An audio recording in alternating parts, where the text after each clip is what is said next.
Hello viewers! ఈరోజు recipe వచ్చేసి రేగండి చేపల పులుసు. అది కూడా చాలా సులభంగా. నేను 1 కేజీ రేగండి చేపను తీసుకున్నాను.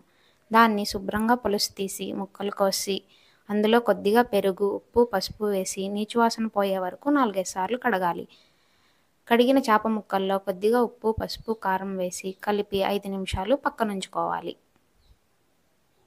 ఈలోపు పొయ్యి మీద మట్టి దాకా పెట్టుకుని అందులో నూనె పోసుకోవాలి. చేపల కూరకి నూనె కొద్దిగా ఎక్కువగానే పోసుకోవాలి. నూనె వేడెక్కిన తర్వాత తురిమి పెట్టుకున్న ఉల్లిపాయ పేస్ట్ వేసుకోవాలి.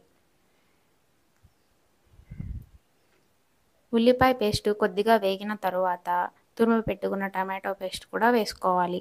నేను 2 పెద్ద ఉల్లిపాయలు, 2 పెద్ద టమాటాలు తురిమి వేసుకున్నాను. మీరు ముక్కలుగా కూడా కోసి వేసుకోవచ్చు. టమాటో పేస్ట్ వేగిన తర్వాత 2 స్పూన్ల అల్లం వెల్లుల్లి పేస్టు, 1 స్పూను పసుపు, 2 స్పూన్ల గసగసాల పేస్టు వేసుకొని వేయించుకోవాలి.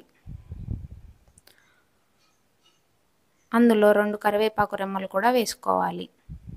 అవి వేగిన తరువాత పక్కన పెట్టుకున్న చేప ముక్కల్ని ఒక్కొక్కటిగా దాకలో సర్దుకోవాలి.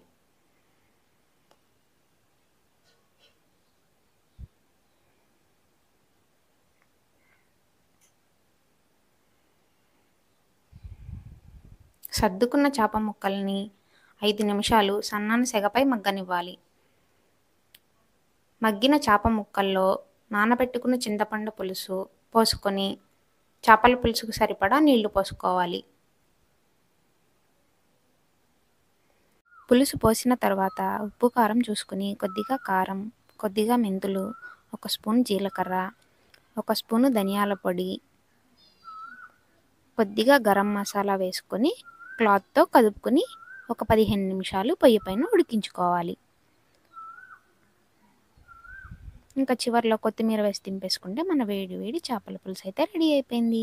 ఈ వీడియో కానీ మీకు నచ్చినట్లయితే లైక్ చేయండి, షేర్ చేయండి, కమెంట్ చేయండి, సబ్స్క్రైబ్ చేయడం మర్చిపోవద్దే. Bye bye.